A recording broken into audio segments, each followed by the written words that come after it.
Okay, let me say something first about myself, and then something about the class, and then something about what I expect of you in this class, and then we'll end with something about this business of history and why bother.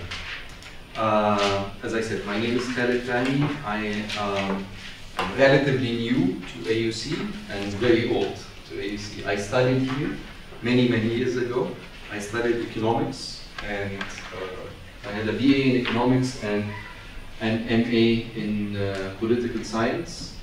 Then, as I always like to tell my friends, I saw the light and I became a historian. I decided to quit these bogus disciplines and take something more serious.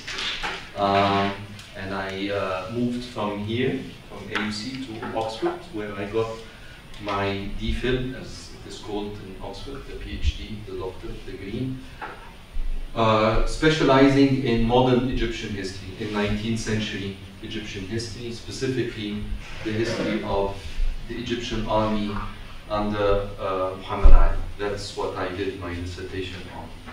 I then moved to other areas of research, mostly cultural and social history of Egypt in the 19th century.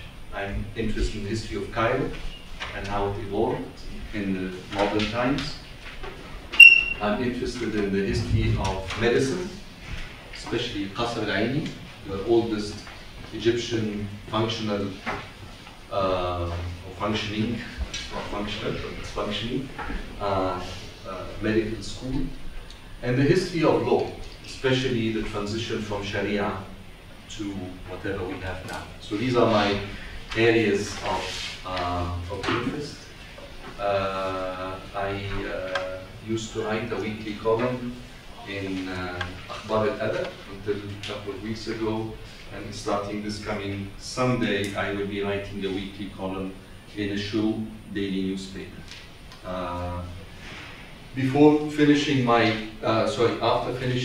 PhD or my DPhil in Oxford, I went to the States, where I taught first for 1 year in Lincoln, Nebraska. I was a Fulbright scholar, for those of you who come from the Midwest. Then I moved to Princeton. I taught there for 5 years. Then I moved to New York University, NYU, for 12 years before coming back home a couple of years ago, just before the revolution, in September of 2010. Since the revolution broke out, I was an active participant from day one, on the square, literally, from the first day, 25th of January. And I was later appointed as the director of a national committee formed by the Minister of Culture to document the history of the 25th of January revolution. But this project is not working very well. We can talk about it if you want some other time. As you can see, the class offers or intends to offer a broad survey of modern Arab history. By modern Arab history, we usually mean Arab history in the past 2 centuries, since the beginning of the 19th century. What we will be covering is a lot of political, but also cultural history. So we will be reading excerpts from Muhammad Abdu and Tahtawi and later on Qasim Amin and Zaki Goma, those of you who know Madrasat al-Mushaghbin. No, we're not reading Zaki Goma, but there's no character called Zaki Goma. This is a fictitious character. The format of the class is as follows. I'll be lecturing here in class twice a week.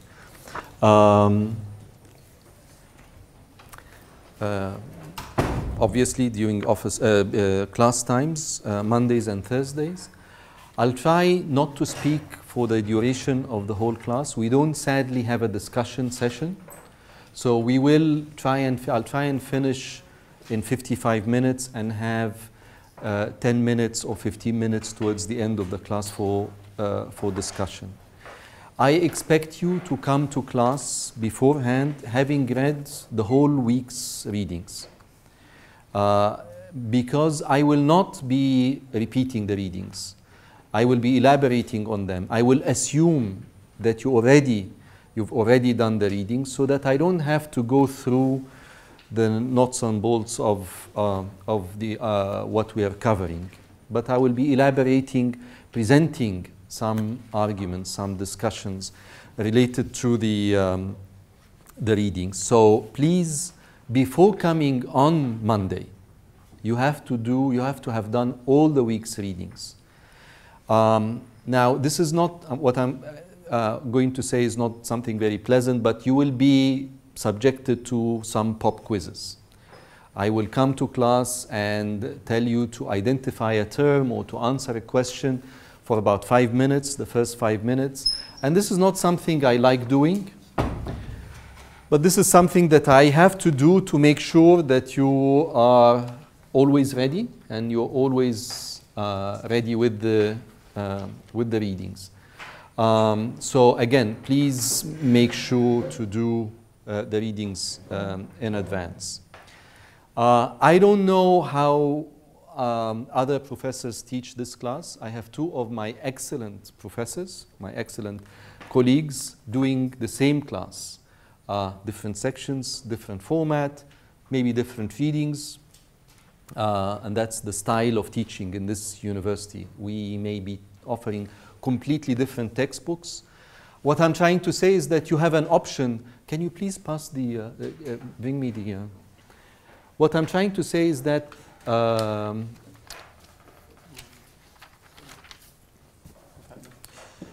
you have an option to take the class with another professor, and I can say that the two other professors who are teaching it are excellent professors. Honestly, I know them well, and I know their capabilities. They are one of the main reasons why I joined AUC. But, you know, and I really mean this. We have one of the best departments of history in this part of the world. It really is an amazing department. I don't know how many pages are assigned each week, and I know this is one of the main questions that students, and it's your right to know, what the scale of work, the amount of work you'll be asked to do each week. If you are measuring it by weight, بالكيلو يعني, you'll be expected to read at least 70 to 80 pages a week in this class. And you'll be expected to read them critically. And I will say something about this critical word, critically, in a minute. So, so this is one of the main things I want you to have clear in your mind. If you cannot do this, then you can take the class with another professor, either this semester or some other semester. They may assign more readings. I don't know. I haven't looked at their outlines. As far as requirements, as I said, I want you to come having read the readings in advance. I expect you, we will have 2 midterms and 1 final. And that's basically it. It's daily, weekly attendance, active participation in class discussion at the end of the lecture. You can always interrupt me in the middle of the lecture. You can always raise your hand and say, I really don't get this. That is class participation. Even if you say, I hate this piece of reading, I don't know what you're talking about, can you please repeat this? I missed this last bit. I want to feel that you are with me and you're not simply sitting accepting uncritically what I am saying. Every now and then I'll stop and ask you some questions. So I want you to be actively participating in class. As you can see in the second page, we have, as I said, we also have pop quizzes counting for 1/5 of the final grade, 20%. And then the exams. It's 2 midterms and 1 final. The format of the 3 exams, the 2 midterms and the final, is as follows. Each exam will consist of 2 parts. An essay question part and an ID, an identification part. What do I mean by an identification part? I'll give you a term let's say a name of a person. I'll tell you, write a paragraph identifying this person. Imagine you writing an entry for Wikipedia. Imagine that you decide to add an entry on Wikipedia to identify who Zaki Goma is, this fictitious character, non-existing character, Tahtawi, or an event, 1967 war. And you write a short paragraph. We'll talk about the format of this paragraph later on. So this is one kind of question. The other kind is an essay question. I'll be giving you in advance, before the exam, the questions. I'll be giving you at least 10 questions for you to study at home.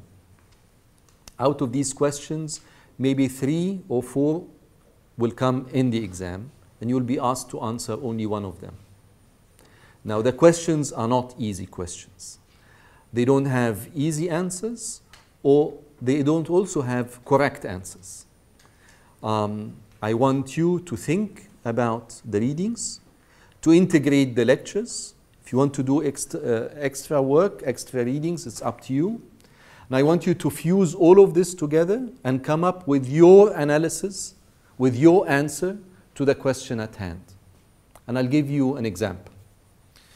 What if I tell you, and this is one of the questions, maybe in the final, I can tell you from now, the appearance of oil in the Middle East. Has it been a blessing or a curse for the societies of the Middle East? Now, obviously, there's no one answer to this question. To answer this question, you have to present facts, figures, actual concrete facts, but facts alone do not answer the question. You have to have an argument. You have to have a point of view.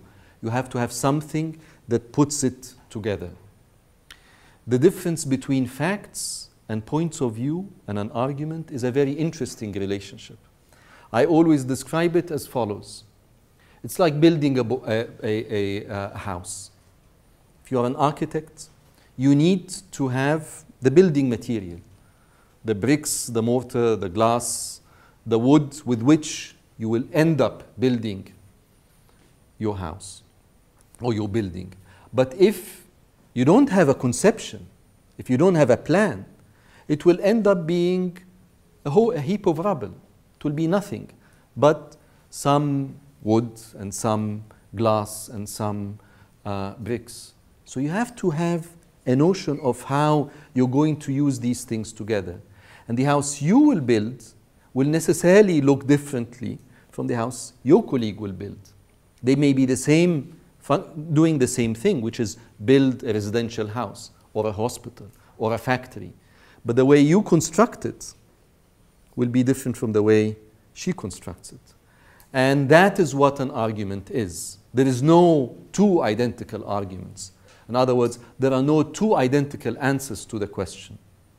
The way you will decide to use some material and not others, the way she will use some other material and avoid others, the way they put them together is what makes an argument. You will use different facts, you will use different dates, different events to make up your answer to whether or not you think the appearance of oil in the Middle East has been a blessing or a curse.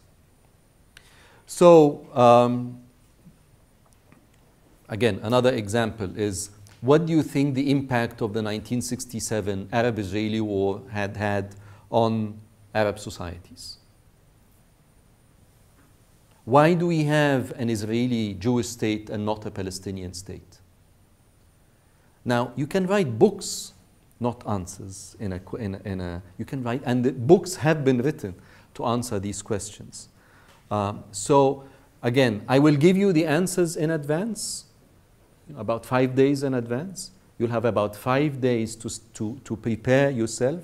You will not be able to prepare properly if you had not been doing the readings. That simply will not work.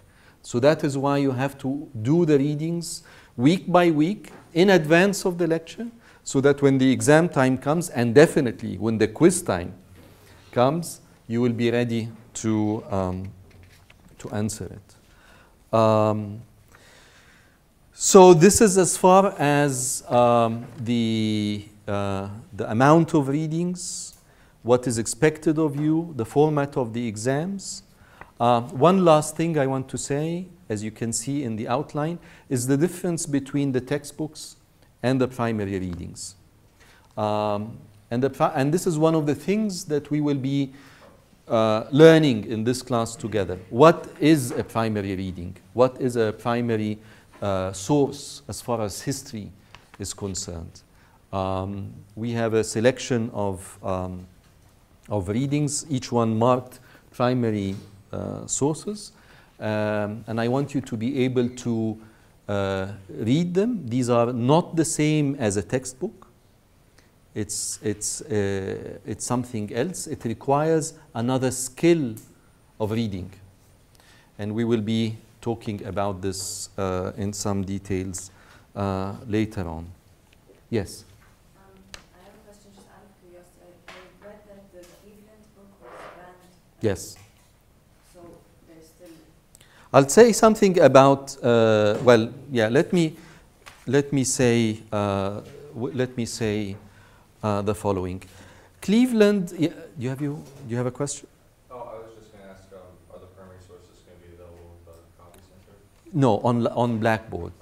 Now, does anyone not know what Blackboard is?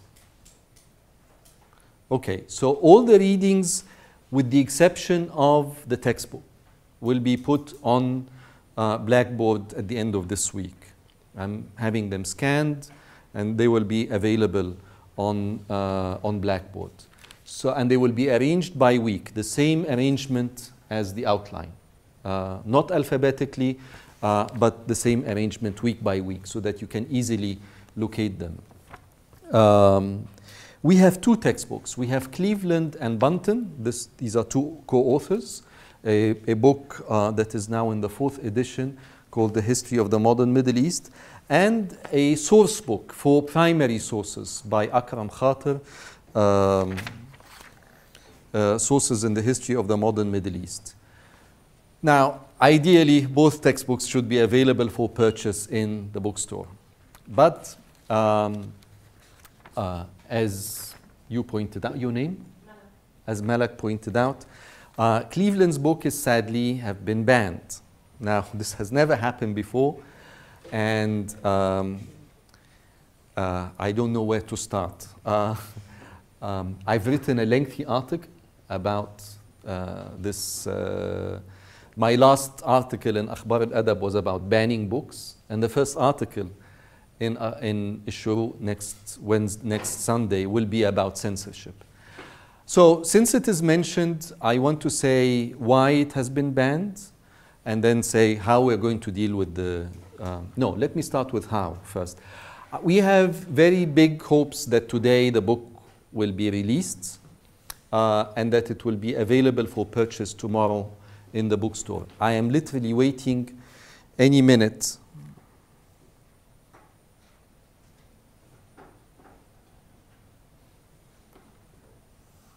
No, I'm waiting for the bookstore to send me a message. They said they're going today to the censor to get the copies. Is it bound from Egypt or just from AZ? From Egypt. Now, I want to show you why it is banned.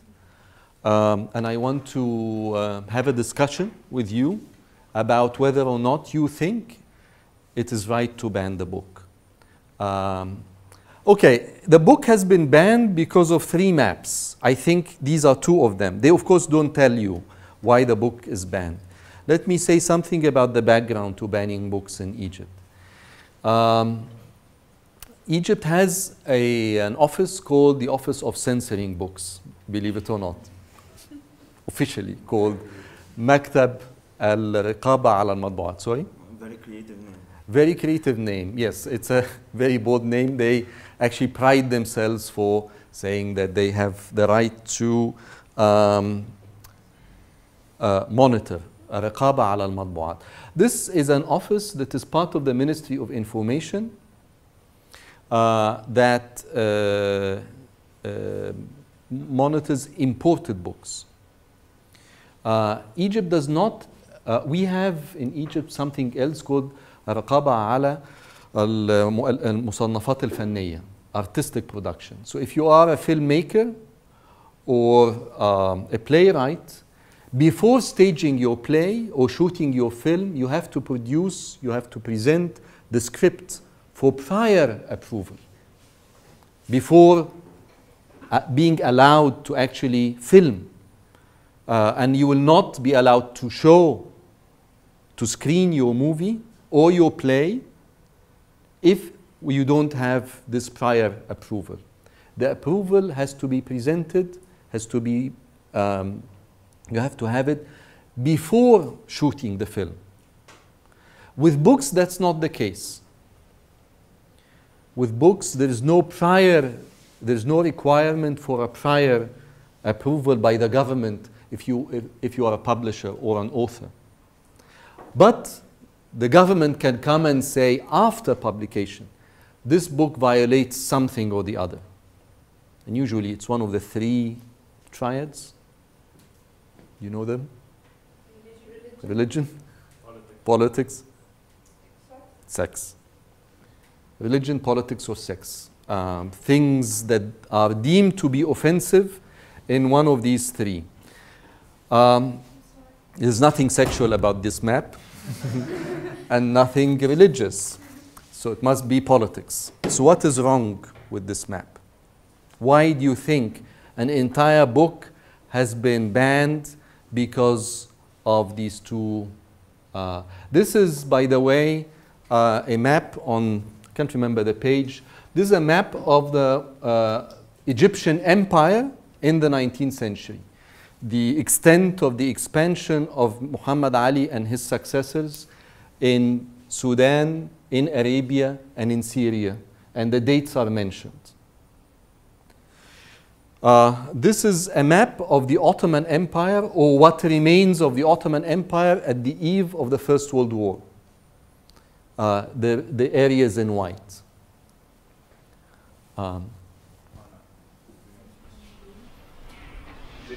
Arabia in the first map and Arabia in the second map look different. Differently, They're differently shaped. politically or geographically? Geographically, probably because of the white. Yeah, The well, Ottoman Empire is below. That's politically, right? yeah, but this is the extent of the Ottoman Empire. The extent here is much less than here, obviously. The thing is, maybe the book says something about one part that probably doesn't exist anymore. That's why they banned it. Or part that. No, this is not the reason they gave. It's not about the shape of Arabia. Maybe, but that's not. Is it a proper reason or? Well, we want to find out. Your name? Yusuf. I think Halab he was included to Sudan instead of Exactly. Egypt. It's about this area. Here. Halayb and Shalatin, who I actually don't know exactly where they are. These are two towns on the border between Egypt and the Sudan. They are disputed. Egypt claims and insists that they are part of Egyptian territory. Sudan claims and insists, I think, that they are part of Sudanese territory. So the Egyptian official stance is that this border should extend this way, not this way, horizontally to the Red Sea. The only map of Egypt that includes Halab and Shalatin that I've seen is on Egyptian television. Channel 1, the only map that's made that includes Halab and Shalatin. Well, now it is official government policy to ban any maps that do not show Halayb and Shalatin as part of Egypt. So I want to hear your perspective. I want to hear, I mean, imagine, of course, you are not a very objective observers because your book is being banned. But imagine that, I want to hear your opinion as Egyptian citizens. does the Egyptian state have the right to ban books because the maps included in these books do not show something that violates Egyptian national sovereignty? There's only one question that pops into my mind. What's so important about these two cities? If they're just two small cities, we'll just give them to Sudan instead of fighting over them.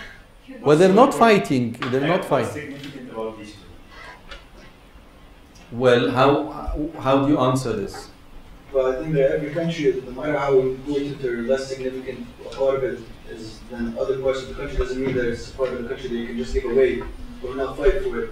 Every country, you have to maintain your status quo and what the world and the region you live in thinks about you when you just give away a part of your land that you believe is yours, even if it's not yours. The fact that you believe it belongs to you and you just give it away, saying that it's less significant or it's not that important, it's just something that country. Yeah. I'll try and get the names. I'm sorry. Malak, Yusra, Umnaya, Aslan, Umnaya. I think you can argue both sides. Like, you should ban the book, but you shouldn't ban the book. So you should ban the book because it does violate Egyptian national sovereignty, and that's not right. But at the same time, you shouldn't base the idea of banning a book primarily on one map, because there could be a lot of information in there that's factually correct and concise, but it comes down to the map that isn't drawn accurately according to Egyptians. So there should be some kind of compromise, maybe remove the map if That's what they are proposing. We are expecting the copies today if the censor corrects manually every copy to change the border. I'm sorry, I'm trying to get your names. Omneya, and your name was? Muhammad. Chester. Chester. Yeah. If there was some kind of malicious intent behind the publication of that book, or if there was some kind of hateful intent behind it, then maybe. But the nature of books, I think, in publishing maps like this is because it's an argument or a conversation in history, and banning books is not a practice that should be carried out either way. Let me try and identify some of the questions that have been raised so far in answer to Aslan's point. What's the big deal? And both Muhammad and Umneya are saying, no, there's a big deal. It's national sovereignty. This is an act of national sovereignty. Suppose that Israel comes and says, no, Sinai is ours. Suppose Libya comes and says, no, Wahid Yaghboub, which happened in 1933, is ours, is not Egyptian. Where do you actually stop? You deem this to be insignificant. No, I don't. I'm saying someone obviously throughout history must have drawn that map. Someone put the border over there. Who put it and why? And if there's a valid reason why he did the map this way, that means this is not part of Egypt, and they should not try to put it inside. Well, there is a dispute. There's a border dispute. And with border disputes, maps, the argument is maps play a role. Let me elaborate a bit further. The argument goes as follows. I published this article and on Ahram Online. You can read it in English. And yesterday, someone posted a comment saying, you're wrong, Dr. Fahmy. This is serious. This is an act of national sovereignty. I am for banning a book, that excludes Halayb and Shalatin from Egypt.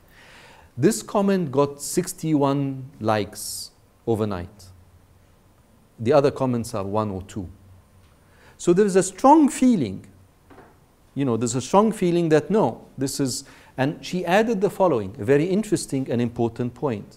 She said, remember in 1980-81, after Egypt signed the peace treaty with Israel, there was a border dispute with Israel in Taba.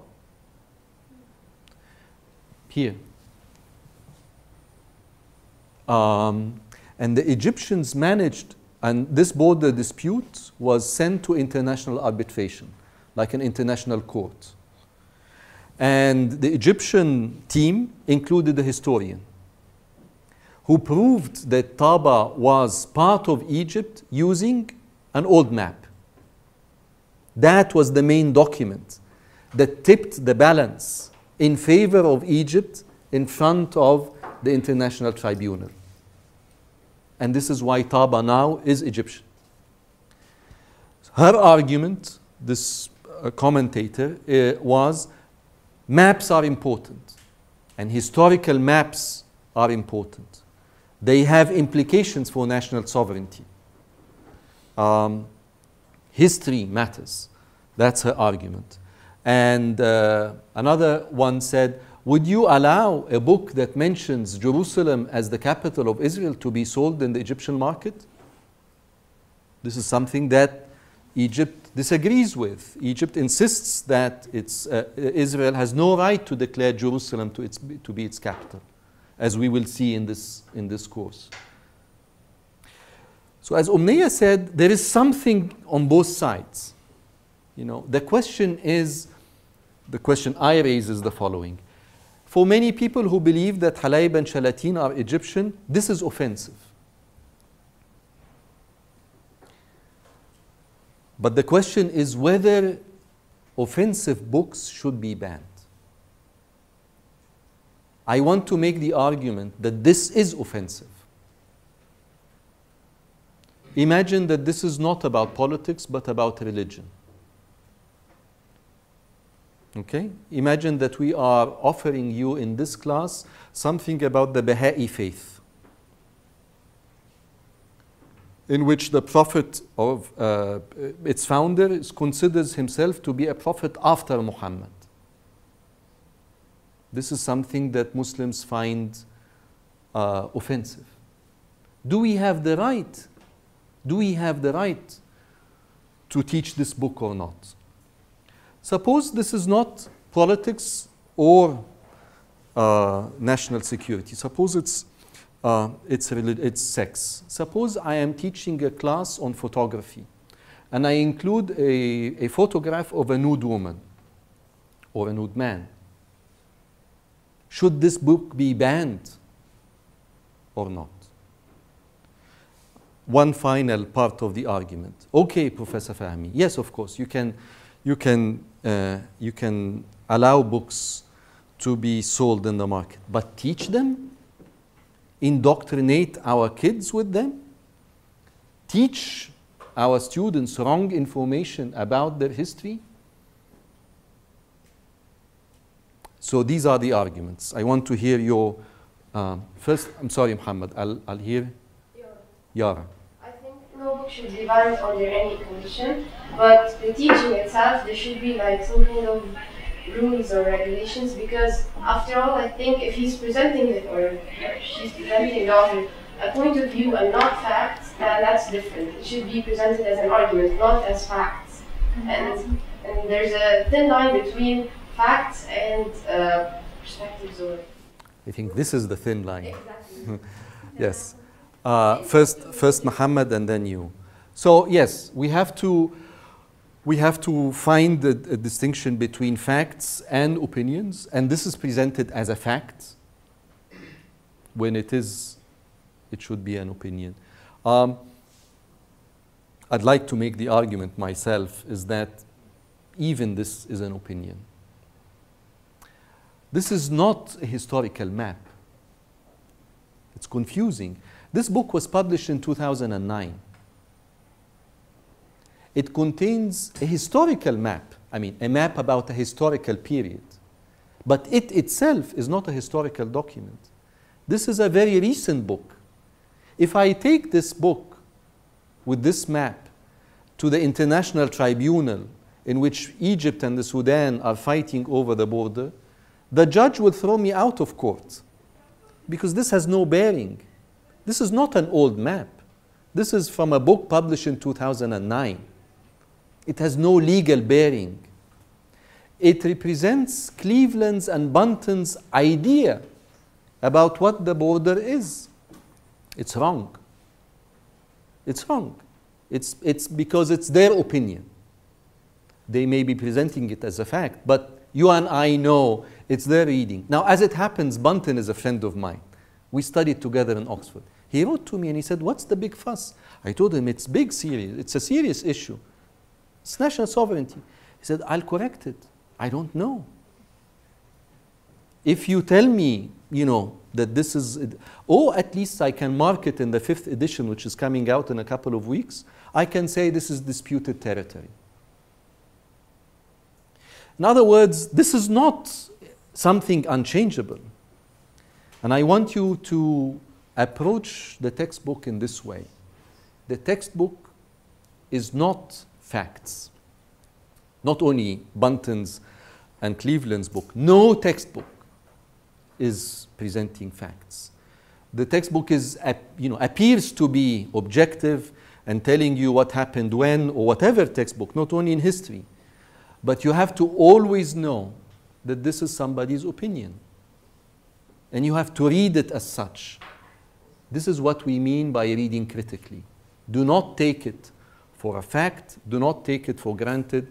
Try and see why it is presented the way it is, how the argument is presented, what is left out, what is included, and so on and so forth. We'll be saying all of this. Muhammad and Yara, and then we'll close this topic and move on to something else. I want to just say I totally agree with what Sarah said under no circumstances. Yara. That a government should not ban any kind of books. Like if it has something that's sexual or religious, I believe that you can ban it to a certain age, because okay, you're above 18, you're a grown-up person, you can think on your own, whatever kind of religion that you want to follow, you should have the freedom of doing whatever you want. Yes. And the whole thing about banning the whole book for this part of the map, like I believe that this censorship office, there are more than one thing that can be done about this map. Like a note can be written at the back of the book, or like that says that this is a wrong map or anything like that. But banning the whole book with all this information because of a thin line on 3 maps, it just doesn't make any sense. Thanks. Let me say one last thing about this, and then move on to something about history. I personally am not like Yara and like I think Muhammad. I am not for banning books. I am a firm believer in the freedom of expression. Why? And obviously academic freedom.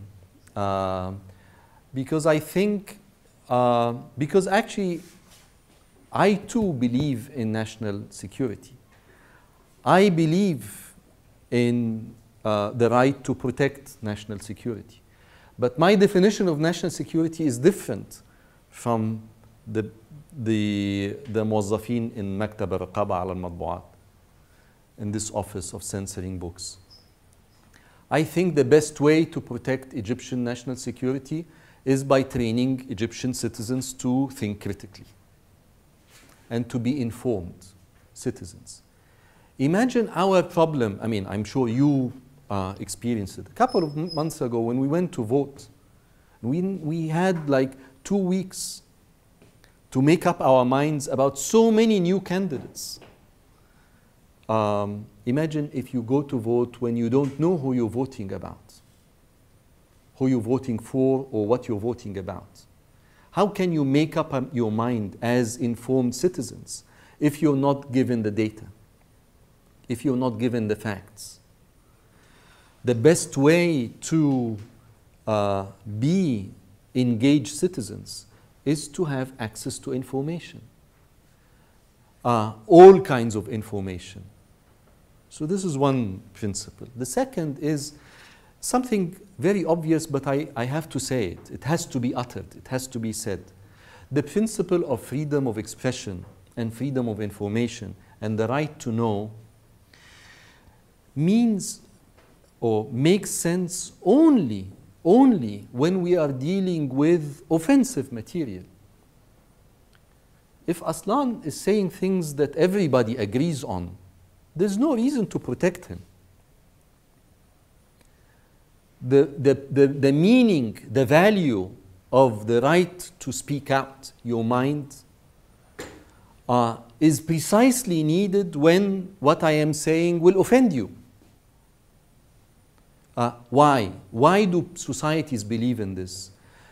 because maybe, just maybe, 1% I may be right. As rude and as offensive as I may be saying something right. So this is why offensive speech has to be protected. Now, different societies draw the lines differently. In Europe, you cannot speak about the Holocaust. In the United States, you can. In Europe, you cannot write an incitement to kill. In the United States, you can. The day JFK was assassinated in 1963, the Dallas Morning News, which is a newspaper, had a heading saying, "Kill him." At the end of the day, he was killed. No one came back and said, "We have to close down the newspaper." It's not because JFK was not liked. It's because American society has decided that this is in their best interest. It can be dangerous, but the danger of banning books, of censoring free speech, is greater than the offense and the harm that can be caused. I know this is shocking. The last example I will mention here is an example from our history, our Arab Islamic history. Imagine the Prophet Muhammad himself. As we know, what he said was offensive. I mean, the Quran actually says this. Quran quotes the Prophet's opponent saying, "No, you are offending what we grew up with. What you say is against what our parents taught us. What you stand for is against the principles of our society." Imagine if the Meccan society had won this argument because what Muhammad is saying is offensive. But maybe, just maybe, this guy Muhammad is saying the truth. As offensive and as shocking and as new and as alien as it may sound, it may be correct. Muslims obviously believe that Muhammad was saying the truth. So imagine if that right of free speech was not given. Now, of course, Muhammad did not win because he convinced the Meccans of the benefits of free speech. He had to leave and establish a power base elsewhere. But my argument still stands. Offensive speech is offensive. But precisely because it is offensive, it has to be protected. Because just it may be correct. It may have a grain of salt, of truth in it. So that's my argument about it. Yes, it's offensive, fine, don't read it. So then they come and say, yeah, but you're not giving your students the right not to read it. I'm saying, no, we're not in the AUC. We do not say, because this is a textbook, then you have to memorize it. We're saying the opposite. Because it is a textbook, you have to criticize it. You have to deal with it critically. And this is what we are here learning together. This class is about history. It's not about memorizing history. It's about your right and your duty to form ideas and opinions about what we are learning in class. Now I know, and this will be my last point, and bear with me, we will have another 5 minutes. Bear with me because this is my last point. And I want to, I know that for many of you, regardless of where you were taught before coming here, this is not how you are trained to think about history. History is a list of dates and names to be memorized. I know. This is how I was trained myself.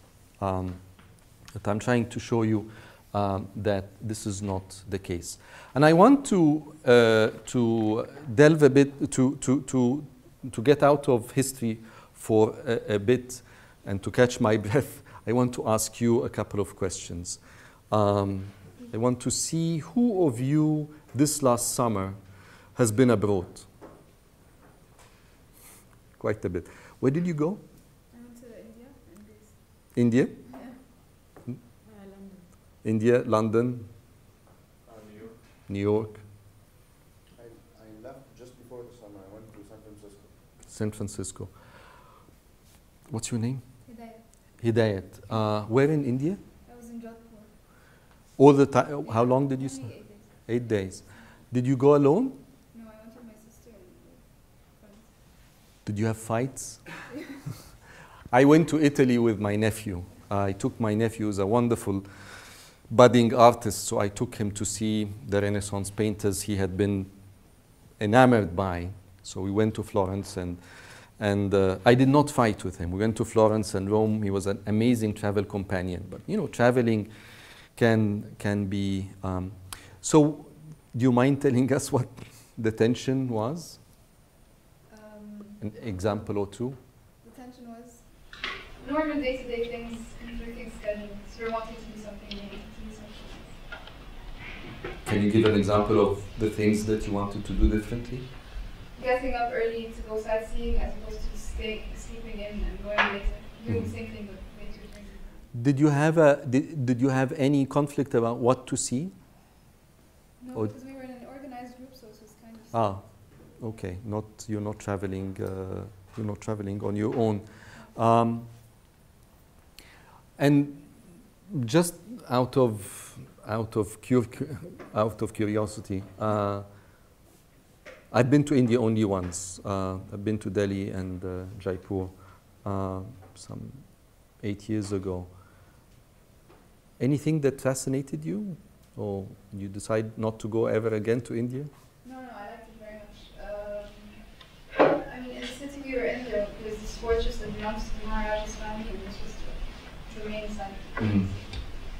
Other than that, the palace and the museum of the city. Mm-hmm. Mm-hmm. Did you come back and share this with anyone? You mean the experience? Yeah, with pictures too. With pictures. Did you take pictures or videos? Mostly pictures. Mostly pictures. Sorry? Sorry? Facebook, yes. No, you can put videos on Facebook too. Now, think about your travel experience or travel experiences to, not Alexandria, but to San Francisco or to India. And I firmly believe that reading history and studying history is like going abroad in an important way. It's sometimes said that the past is a foreign country. It's like going to a foreign country, even if it's your own past, your country's own history. It's like going to a foreign country. You go to a foreign country and you are mesmerized by what you see. You expand your horizons. You go to another country and you see things that you will not have seen. You know, we don't have a Maharaja's palace in Egypt. So just to go and see, and whether it's a museum or it's a town or a street, or someone with slightly different habits, this of course, one goes for shopping and for eating and for entertainment, but there is also an expansion of one's experiences and horizons and new data, new information that you will not have got had you stayed home. So this is one thing. The second, that your experience, your Facebook pictures of your travel, your trip to India will necessarily be different from your sister's. She went with you in the same trip, but her take on it is different. By nature, it goes without saying. Again, the same with history. Your book, your house that you will build, your argument that you will use in answering a question will be different from your colleagues. It's different. It's your interaction with the past. It's your interpretation of it that is different. There is no one correct reading of the past. So it expands your horizons. It allows you to produce arguments, and it allows you to engage with the present, learning about the past. I'll give you one example. I've been, as I said, in Tahrir since the beginning, and I continue to go. And one of the questions that keep on coming to mind: why do Egyptians why do Caireans instinctively go to Tahrir when they protest? Something to do with the name, probably. Something to do with the name. Now, what if you discover that this was not always called Tahrir? It was called Midan al-Ismailiyya. And what if you know that people went to Midan al-Ismailiyya before, I mean, when it was called Midan al-Ismailiyya? It just seems like such a symbolic center of power. What makes it symbolic? Museum and Muhammad. And it's not that far from all the And ministries in and all. downtown there's It's the center of Cairo. It's the center, it's geographically the center. everything politics related. Yeah, Omar Makram statue is there. It's the Omar, it's the location, there's something about the space, something about the type of buildings. Also, British just occupation. traffic-wise, if you like physically hold Tahrir Square, the traffic is. You bring the country, not only the city, to a standstill. That's correct. All of this is correct. There are good geographic, locational reasons why people think that this is the center. I think there is a historical reason as well. Before, I mean, Tahrir looks very awkward when you think about it. It's a huge empty space. There is a history for it. There's a history behind it. The area that now occupies the western part of Tahrir, if you imagine, if you know where the Arab League building is and the museum, this whole area that now includes the renovated building, the Nile Hilton Hotel, that is now something else, and Al-Ittihad Al-Ishtiraki, the the burnt National Democratic Party building, this whole area was the barracks of the British Army of Occupation. For 50 years, actually for more than 50 years, for maybe 70 years, the British Army was located there. The embassy, as you know, is close by the American embassy, further south, only half a kilometer further south. But that is where the army was. That for generations of Egyptians was off-bound, off-limits. That is where Egyptians were reminded every day that their country was occupied. The British Union Jack, the British flag, was raised for 70 odd years until 1949, when King Farouk was allowed in, and when the British finally left and repositioned themselves only in the Suez Canal area. For many years, people would take to the streets demonstrating against the British, and they would go there because that is where they were.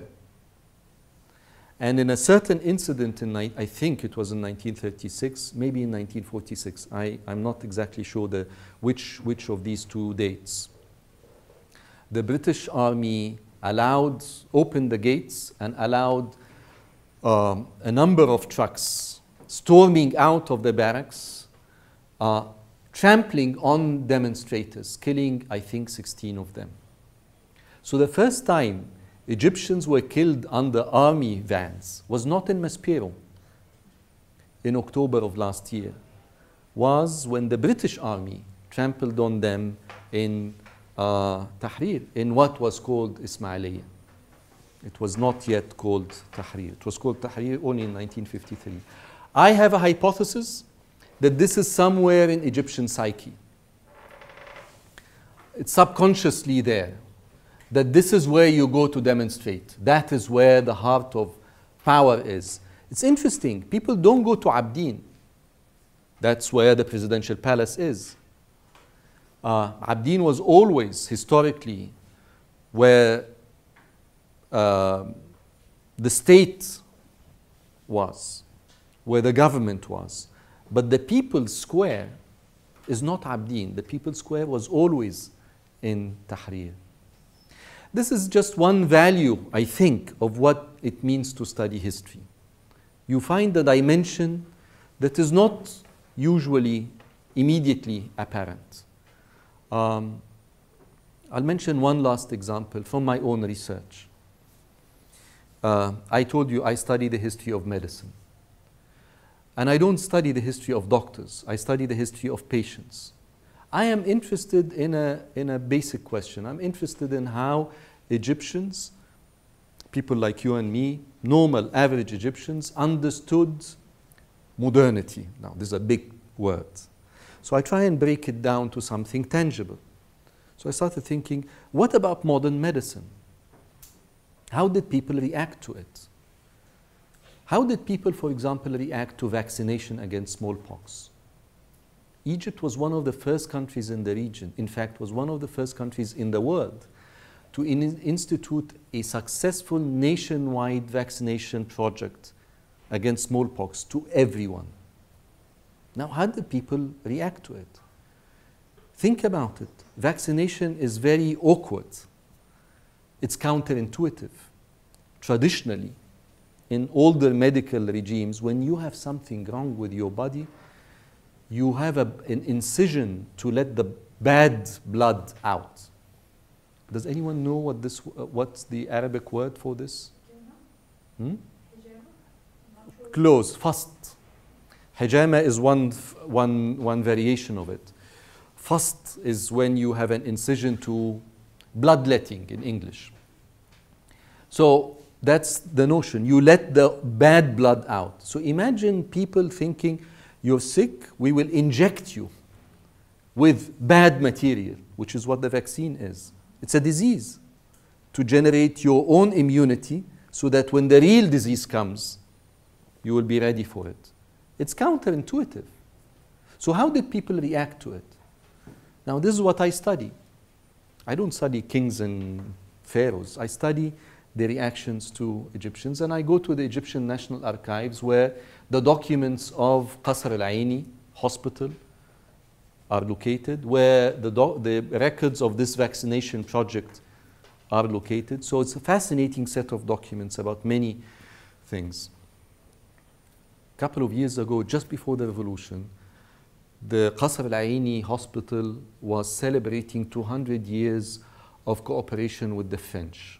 Qasr al-Aini was founded by Frenchmen, Claude Bey. So they had a big occasion in the Supreme Council of Culture, Majlis al-A'la al-Thaqafa, part of the Ministry of Culture. French doctors and Egyptian doctors were there. One of them was a senior official, professor in the Qasr al-Aini Medical School, who presented a very good account of the history of Qasr al-Aini. But then he said, on the side, he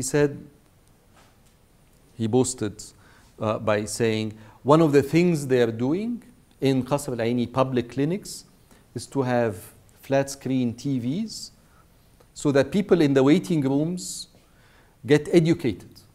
I said, good. So about what?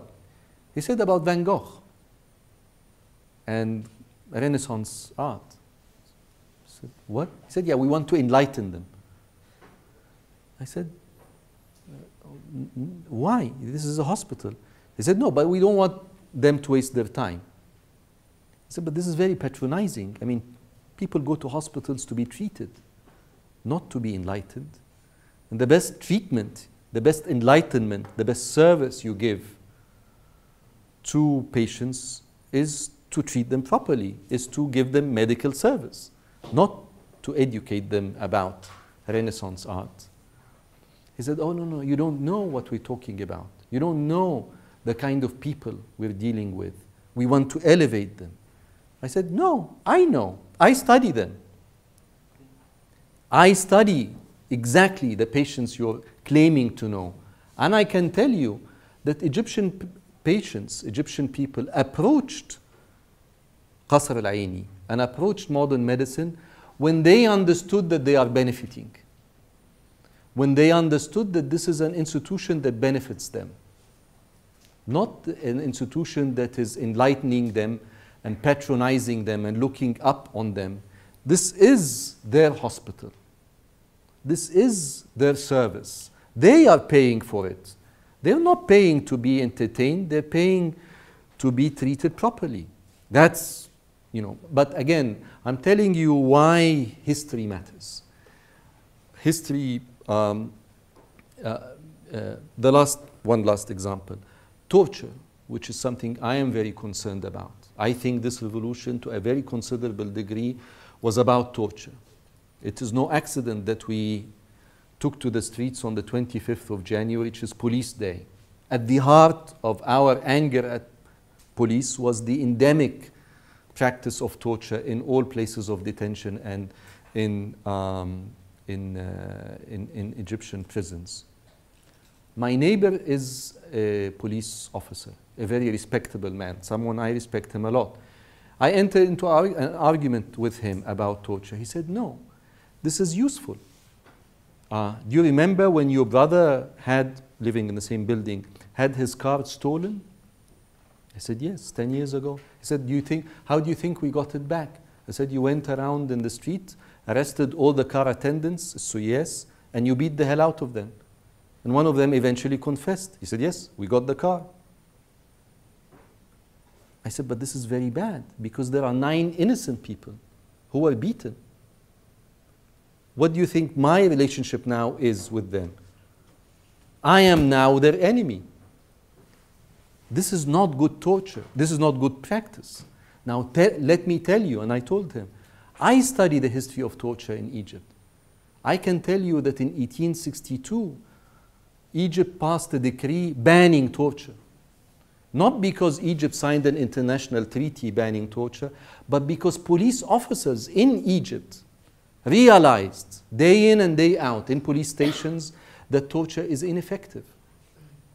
That if you get someone and beat him, he will confess to anything to get out of torture. You cannot build a legal case on information extracted under duress. This is something your predecessors, Egyptian police officers, realized alone. There is a very interesting and venerable history of the Egyptian police that you don't know. I think this is what I mean by history. History is an engagement with the past to make you a better citizen, a better informed citizen. It expands your horizons. You create your own take on the past. And this is the history that we will be learning in this class. It is not facts and figures and names. It is your interpretation about Arab history. And it is your interpretation that will make you, in my mind, a better and better informed citizens. In another lecture, I'll tell you why you have to quit political science and business and engineering and major in history. Any last questions? Okay, did all of you sign on this? So please, if you haven't, do this. And bear with me, I will be communicating with you by Blackboard, so check your emails regularly.